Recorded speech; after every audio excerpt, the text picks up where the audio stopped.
One of the questions that we ask at Hull House, which I think is really provocative, is this question of if you know that the tomatoes that you eat were picked by people who are working under, conditions that some people liken to slave labor, is that tomato as delicious?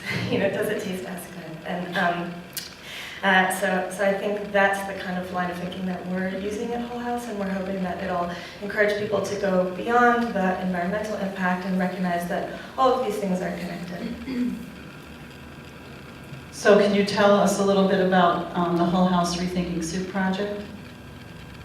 Sure.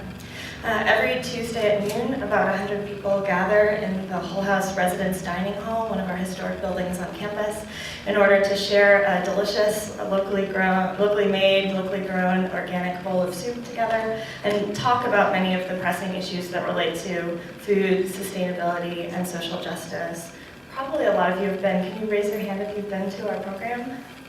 That's so great. We've been running this program for the last 4 years, and one of our goals is to bring together many people who care very much about sustainability and food issues, but perhaps don't have an opportunity to talk to one another in their daily work. So we try to, bring together the economists, the doctors, the chefs, the farmers, the students, the activists, in order to have those conversations, to educate one another and to grow this movement.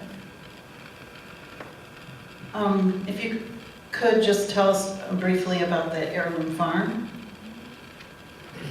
Another project that the Hull House Museum has started is that just a few blocks away from here on Taylor and Halstead, we have a small urban farm where we're growing primarily heirloom fruits and vegetables, the seeds that have kind of been around for a long time without being modified.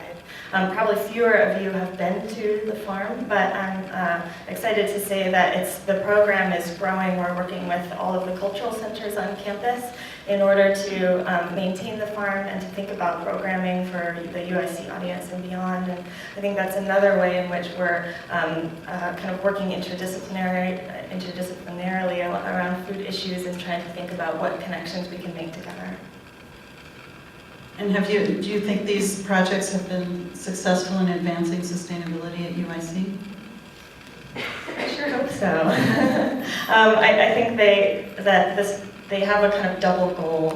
One of the goals is to educate people about sustainability and the issues surrounding it, to inspire people and to kind of motivate them to care about these things. But the second goal is really to kind of embody those values. I think the act of offering a free bowl of healthy soup is really, we call it a radical act of hospitality. I think the students, it means a lot to them. They sometimes feel like they have a hard time maybe getting access to clean, healthy food when they're, working really hard and going to class and living in the dorms, etc. And so this is something that we can offer to them and kind of I think it's a gesture to remind ourselves that everybody deserves access to that clean food, and it's really a privilege to be able to offer that to the campus.